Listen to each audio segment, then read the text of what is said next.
અને આવલા સૈણાનું શું છે? કેટલાક મોટા થયા છે?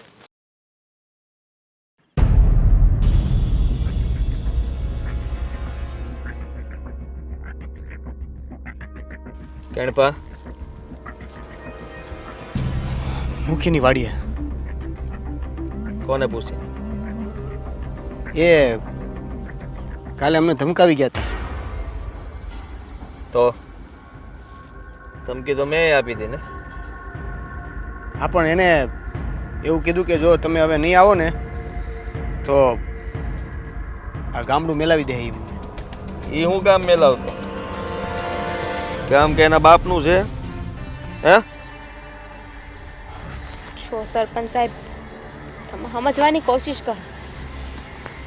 મારી મજબૂરી છે. મારે મુખી બાપાની વાડીએ જવું પડે એમ છે. મારી વાડીએ નથી આવી શકતા અને મુખીની વાડીએ જવું પડે એમ? તમે સમજવાની કોશિશ કરો. લાગે છે કે મારી જ કંઈક ભૂલ થઈ છે. હે? પગે લાગુ તમારે? જો સરપંચ સાહેબ, પગમાં પડવું? તમારી કોઈ ભૂલ નથી. તો? તમારે ક્યાંય પગે પડવાની જરૂર નથી. ના, તમે મારી વાડીએ નથી આવતા પ્રભુ. અરે સરપંચ સાહેબ, પ્રભુ આવો તમે. હા, મારી વાડીએ આવો. આ મુખીની વાડીએ શું છે? આ મુખી તમને ધાક ધમકી દઈ જાય. હે? આ ગામ ખાલી કરવાનું કહે. તમે ડરી ગયા? જો તમે તમારી જેમ મોટું માથું ન થમે. નાના માણસી મને તો એ નહીં કરવું પડે. ક્યારેક તમે ડરાવી જાઓ, ક્યારેક મુખી બાપા હોય. અમારે લોકોને તો તમારી વાતો સાંભળવાની હોય ને. આમાં ધાવાની હિંમત રાખો ને. હે? એ બોલાતું નથી. અમારી હામું તો સપર સપર બહુ કરો છો. મુખી હામું કાં જીભ સિવાય જાય છે? તમે તો સમજવાની કોશિશ કરો. મારે કાંઈ સમજવું નથી. મારી વાત સાંભળ. આ મુખીની વાડીએ જવાન નથી થતું. નીકળો અહીંથી. મારી વાડી ભેગા થાવ. જો તમે અમે ત્યાં નહીં જઈએ તો એ અમને આ ગામમાંથી કાઢી મૂકશે. કોઈ ગામમાંથી નહીં કાઢે. હું એ જોઉં છું કે મુખી શું કરી લે. હે આદિત્યભાઈ, એમને ખબર પડશે કે એમની વાડીએ નહીં ને અમે તમારી વાડીએ આવ્યા છીએ ને તો અમને એક મિનિટે આ ગામમાં નહીં રહેવા દે. કાઢી મેલ છે. પછી અમારે શું કરવાનું? અને તમે એટલી બધું ભૂલી રહ્યા છો તો એક કામ કરો ને, અમને વચ્ચે હું કામ લ્યો છો? તમે જઈને મુખી બાપારે વાત કરી લો. તમે બંને અંદર અંદર નક્કી કરી લો કે અમારે કોની વાડીએ કામ કરવાનું છે. પછી ત્યાં કહો ને ત્યાં અમે કામ કરવા મળશું. નક્કી હંધોય કરી લીધું છે. મુખીને ઘરે જઈને કહી આવ્યો છું.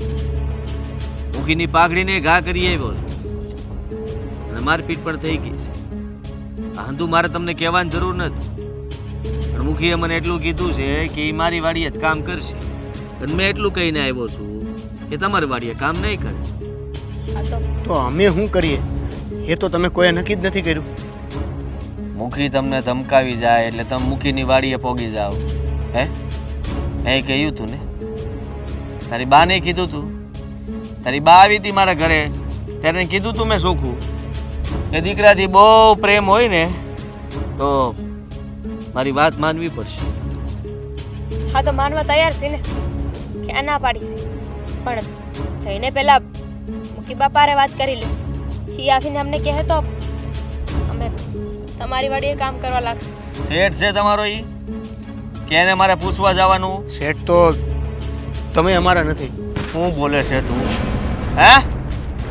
ક્યારનો પ્રેમથી વાત કરું છું એનો મતલબ એ નથી. મારી વાત સાંભળ. અમે મજૂર છીએ એનો મતલબ એ નથી કે તમે અમારી ઉપર મજબૂરી થોપો. મજબૂરી થોપીશ? હકથી કહું છું. મુખીની વાડીએ તને નહીં જવા. જવું છે વાડીએ? થીમાં પડો. નથી કોઈ આ વાતનું નિરાકરણ કે સમાધાન. નથી અમારી પાસે કોઈ સમાધાન. તો તમે કહો ને કે અમે શું કરી? તમે ખાલી આવીને કહી જાવ છો મારી વાડી આવવું પડશે. મુખ્ય એમ કહી જાય છે કે વાડીએ નહીં આવો તો પૈસા ભરી જાઓ. તો અમે ક્યાં જઈએ? અહીંયા આવું તો તમે રસ્તો રોકો. ત્યાં જઈ તો ગામમાંથી નીકળી જવાની ધમકી આપે. હા હા રુદન કરી લે થોડું. માનું છું કે તકલીફમાં છો તું, અને તમે એ તકલીફનો ફાયદો ઉઠાવી. ફાયદો ઉઠાવો છો. હા તું કહી શકે છે, હકથી કહી શકે છે. તારે જે કહેવું હોય એ બોલી શકે છે. અને આ બધું તું મૂકીને પણ કહેવા જજે. હા મૂકીને સમજાવજે. અરે તમે બે એકબીજા સામે કેમ નથી થઈ જતા? તમે બે એકબીજા સામે સમાધાન કરી કેમ નથી લેતા? વખત હવે હંતુય થઈ જાહે. જેવી રીતે તું મને મારા મોઢા ઉપર કહી દે છે કે મૂકીએ ધમકી આપી એટલે મારે જવું પડે, એમ કહે છે મૂકીને. સરપંચ આવ્યો હતો, હા વાડીએથી પાછા વાળ્યા હતા. આખા ગામમાં ઢંઢેરો પીટાવી દે કે મેં તમને પાછા વાળ્યા છે.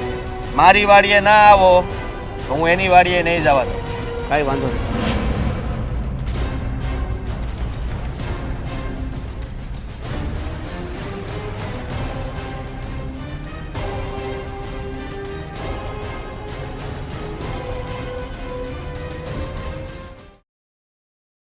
દેવલા, દેવલા, ક્યાં મરી ગયો? બહાર નીકળ. અરે મુખી બાપા, તમે અહીંયા અમારા ઘેર? કેમ તારા હવા બહુ વધી ગઈ છે? તારા નાટક વધી ગયા છે? નહીં નહીં મુખી બાપા, એવું કાંઈ નથી. જો હા, એવું કાંઈ નથી તો પછી તું કેમ આવ્યો નહીં દાડીએ?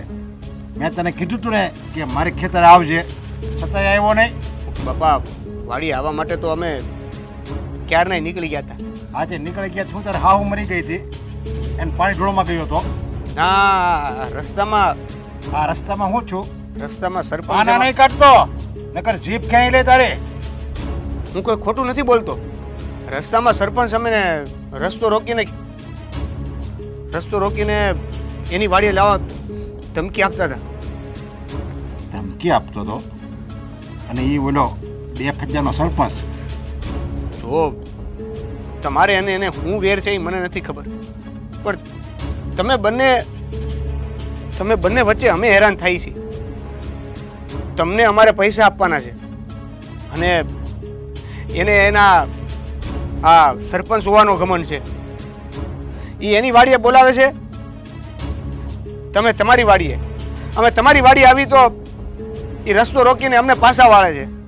અને એની વાડીએ ન જાય કે તમારી વાડીએ ન જાય તો તમે અમને પૈસાની ધમકી આપો છો. હવે તમે બે મળીને વિચારીને વાત કરીને અમને કહો કે અમારે શું કરવાનું. જો દેવલા, તારા લગ્ન થયા ને ત્યારે 1 કડીના 1 લાખ રૂપિયા મેં તારા બાને ગણી દીધા હતા, ખબર છે? અને ત્યારે તારા લગ્ન થયા હતા, ભૂલી ગયો એ? એટલે તારે એ ન ભૂલવું જોવે. યાદ છે, મને બધું યાદ છે. અને એટલે જ તમે કહો છો તો તરત તમે વાડી આવવા માટે તૈયાર થઈ જાય છે. પણ આ સરપંચ, એને હું જવાબ દેવો? અરે એને ના પાડી દેવાની. અમારે નથી આવું તમારી વાડીએ, એટલે કામ પૂરું થાય. અમારે મરજી પડે ત્યાં જાવી. અમે અમારા મનના માલિક. એવું બધું કહેવાથી જો વાત આગળ વધતી જ ન હોત ને તો ક્યારના તમારી વાડી અમે કામ જ કરતા હોત. તમારે એની સાથે જે કરવું હોય અથવા તો એને તમારી સાથે જે કરવું હોય એ તમારી પોતાની વાત છે. પણ આ તમારી બંને વચ્ચે આ મારું કુટુંબ પીસાઈ રહ્યું છે, એનો કાંઈક રસ્તો આપો. જો હવે છે ને તું મારી ન્યા જ આવજે કામ કરવા. અને જો એ કંઈક બોલે ને તો એને કહી દેજે તમારામાં જો હિંમત હોય તો જાઓ સરપંચ પાસે. અને પછી છે ને હું જોઈ લે કે સરપંચ ક્યારે હું ક્યાં. જો ઘણા સમયથી આવું જ હાલે છે. તમે કહો છો કે મારી ત્યાં આવી જાજે, બોલો તને કાંઈ નહીં કે. જ્યારે આજે તમારી ત્યાં આવવા આવી છે તો રસ્તો રોકીને પાછા વાળે છે. અને એ એમ કહે છે કે મારી ત્યાં આવી જાવ તો તમે કોઈ જવાબ નથી દેતા. ગામથી બહાર કાઢી નાખવાની વાત કરો છો. જો દેવલા, ઈ છે ને હાવ લુખ્ખો છે, હાવ એટલે હાવ લુખ્ખો માણસ છે. એને કાંઈ નાવા નીસવાનો સંબંધ નથી માણસા યારે. અને એના તો એના બાપાની જમીન છે, એની મિલકત છે, એની ઉપર આગળ જીના કરે છે. અને તને મારી તો ખબર છે ને, હું ગામમાં ગમે કોઈ દુઃખી હોય, કોઈ વિધવા હોય, કોઈ અનાથ હોય, એ બધાને હું તરત અડધી રાતે હું મદદ કરું છું. મુખી બાપા, તમે હો કે સરપંચ હોય, મને એટલી ખબર પડે છે કે તમે અત્યારે મારી અને મારા કુટુંબની મજબૂરીનો ફાયદો ઉપાડો છો. અમને એટલા મજબૂર કરી દીધા છે તમે કે ક્યાં જાવું ને ક્યાં ન જાવું ને રસ્તો જ નથી સૂઝતો. એટલે તું આ મારી માણસાઈને મજબૂરીનું નામ દેશો?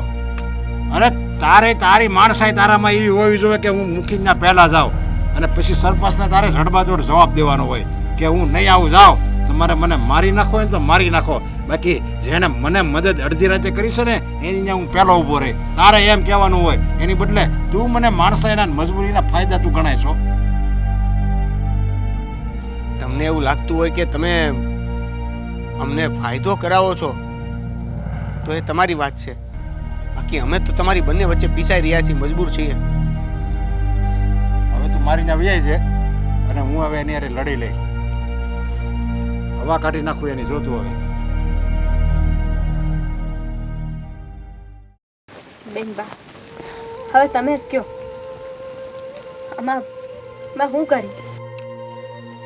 હું એ જ વિચારું છું કે હવે આનું નિવારણ શું કરવું. આ મુખી બાપા અને આની વચ્ચે જે દુશ્મની છે ને એ ધીમે ધીમે હંધાને નડવા લાગી છે. તમને એમ નથી લાગતું કે તમારા ઘરવાળા અમારી હારે ખોટું કરી રહ્યા છે? હવે તમે જ વિચારો, અમે માંડ કરીને અમારો ચૂલો ભેગો કરતા હોય અને એમાંય જો આવી આડાયું કરે તો અમે ક્યાં જાય? તમને ખબર છે આજે તો સરપંચ સાહેબે અંધી હદ વટાવી દીધી છે. એટલે તું કહેવા હું માંગસ? તું માંડીને વાત કર તો મને ખબર પડે ને. અમે મુખી બાપાની વાડીએ કામ કરવા જતા હતા, હું અને મારા ધણી. સરપંચ સાહેબ મારો રસ્તો રોકીને ઊભા રહ્યા, અમને કેટલું ખીજાણા અને જીદ લઈને બેસી ગયા કે મુખી બાપાની વાડીએ તો હું નહીં જ જવા દઉં, તમારે અત્યારે ને અત્યારે મારી વાડીએ કામ કરવા આવવાનું છે. હવે જો અમે મુખી બાપાની વાડીએ ન જાય ને તો એ અમને ગામમાંથી કાઢી મેલે, અને જો તમારી વાડીએ ન આવી તો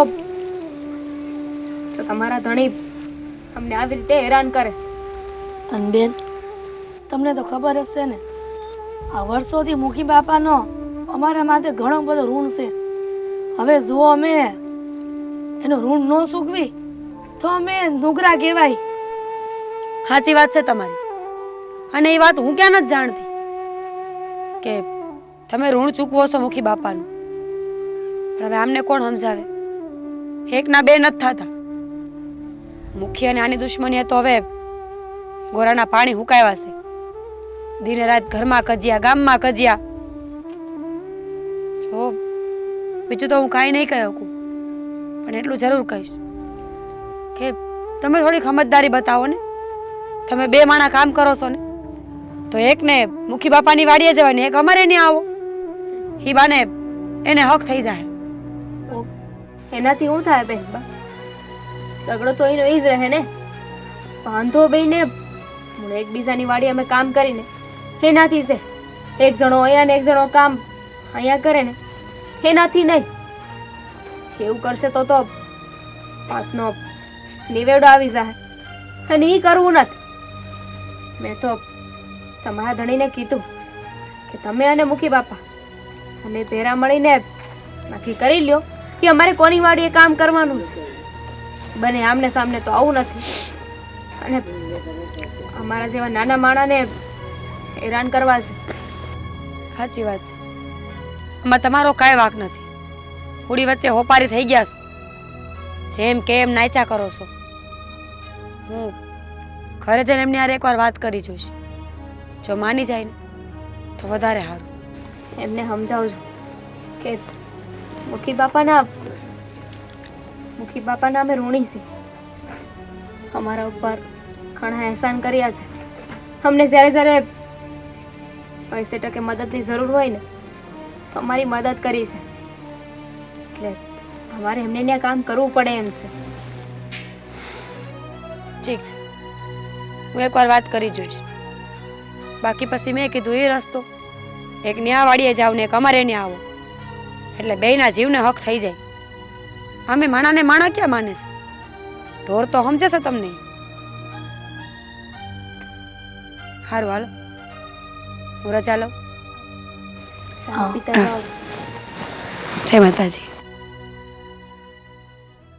અમુક માણાને રૂપિયા કરતાં આબરૂ વધારે વાલી હોય ને એટલે બીજી વાર આપણા ઘરે પગ ન મૂકે, અને એમાં ખાસ કરીને માંગવા હાટું. હિરલબેન પણ એમાંથી જ એક નીકળ્યા. એને પોતાની ઇજ્જત વધારે વાલી છે, આ તમારા બે પૈસા નહીં. તો જીવે વાલો જ હોય ને બધાને. હે, એટલે તને ખબર જ છે ને, એને ધમકી આપેલી જ હતી ને મેં. કેમ છો મિત્ર? હું છું આદિત્ય ગોંડલિયા. અને હું મીરા આહિર. અમારા આવા અવનવા વિડીયો જોવા માટે આજે જ અમારી ચેનલ એટલે કે ડીકે ડિજિટલ એને લાઈક કરો, શેર કરો. સબસ્ક્રાઇબ કરો અને બેલ આઇકોન દબાવવાનું બિલકુલ નહીં ભૂલતા. Thank you.